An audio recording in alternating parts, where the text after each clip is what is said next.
The Galaxy S10 Plus and Mate 20 Pro shares a few things in common. First of all, they have large batteries, they're pretty much the same screen size, and they have 3 cameras on the back that does the same thing. So the real difference now is about value. Huawei recently dropped the price of the Mate 20 Pro to 3,000 ringgit, while being the new candidate in the competition, the S10 Plus is going off for 3,699 ringgit. So despite the price difference, which one is a better buy? Let's find out. In terms of firepower and specs, both the S10 Plus and Mate 20 Pro are powerful devices. In fact, there's almost no difference between the two in terms of day-to-day performance. Even though the S10 Plus has more RAM than its rival, the Mate 20 Pro's RAM management is excellent and it is able to keep apps running in its memory if you want to. However, they both have two major hardware differences. The S10 Plus has a headphone jack and supports storage expansion via a micro SD card, while the Mate 20 Pro will require you to put up with dongles for the wired audio option. Storage can only be expanded with the company's proprietary NM card, which isn't widely available and is more expensive than a standard Class 10 micro SD card. The S10 Plus and Mate 20 Pro have equally good in-screen fingerprint readers. They work fast and require dry fingers to work properly, though the latter could have a better advantage on screen protector selections, as the S10 Plus's ultrasonic fingerprint sensor cannot work properly when using thicker glass screen protectors. Even the one that I'm using now has a problem despite being the thinnest tempered glass screen protector. Both phones sport stereo speaker setup, but the S10 Plus simply blows the Mate 20 Pro speakers away with a much louder volume and richer details.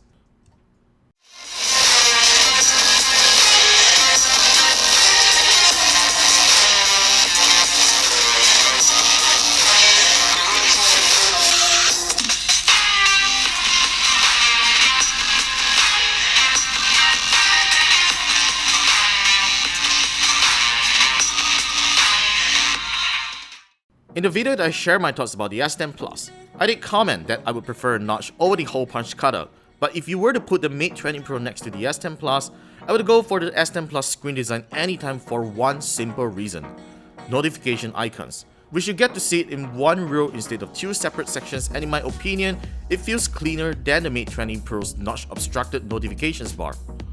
Although I still have to say that both design approach are a compromise for bezel-less displays, you will eventually get used to them after some time. When playing the same video on both devices, the S10 Plus's Super AMOLED display shows richer colors than the Mate 20 Pro's AMOLED display. However, they both have great visibility under harsh sunlight. The S10 Plus and Mate 20 Pro ships with Android Pie and their own respective software skins. This is where the S10 Plus owns the Mate 20 Pro. Don't get me wrong, Huawei's EMUI is a very responsive user interface that has come a long way in terms of reliability and introducing unique features. But Samsung's One UI is just cleaner and more intuitive than the former.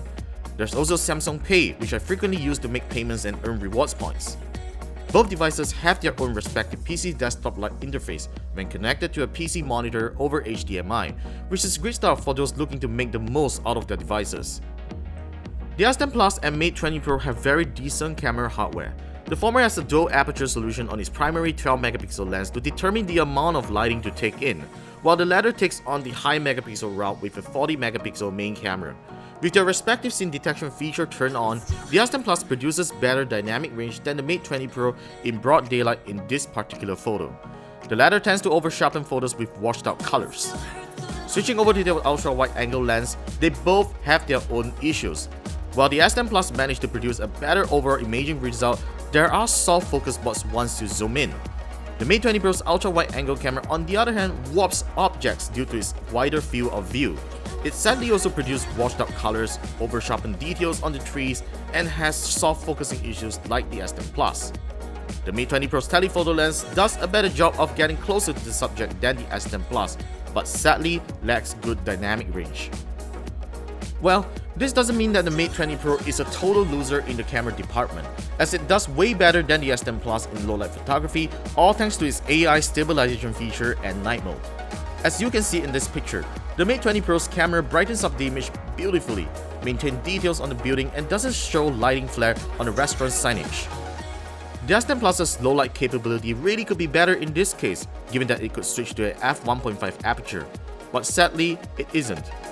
In terms of selfies, the Galaxy S10 Plus is the obvious winner here with a secondary lens for ultra-wide-angle groovies and produces better-looking image quality despite having a much lower resolution than the Mate 20 Pro. Samsung may have installed a decent-sized 4100 mAh battery on the S10 Plus, but in most cases, I will usually need to recharge the phone by evening if I'm doing around 3 hours of screen on time. The Mate 20 Pro does better with the same amount of usage and can usually last till the next day. What's even better is Huawei's 40W supercharged charging tech could get the phone fully charged at twice the speed of the S10 Plus. In terms of their reverse wireless charging feature, don't expect them to deliver sufficient power to fully charge another smartphone. The Mate 20 Pro might seem to be the overall value winner in its competition, and despite its inconsistent camera performance, it is an excellent device that delivers great performance and battery life for under 3,000 ringgit. However, when you consider that Samsung offers the Galaxy S10 in 3 variants, well, the Mate 20 Pro is in a rather difficult position because even the S10e offers pretty much the essentials of the S10 Plus. The S10 Plus is in many ways a more attractive buy than the Mate 20 Pro, even though you need to pay an extra 700 ringgit. But that ultimate buying decision will depend on whether you're willing to spend that extra premium for the latest and greatest hardware. That's all for this round of comparison. Let me know what you think in the comments down below, and be sure to check out the camera samples in the links at the description. Be sure to subscribe for more videos and make sure you follow us on the usual social channels. Thanks for watching, and I'll see you in the next one.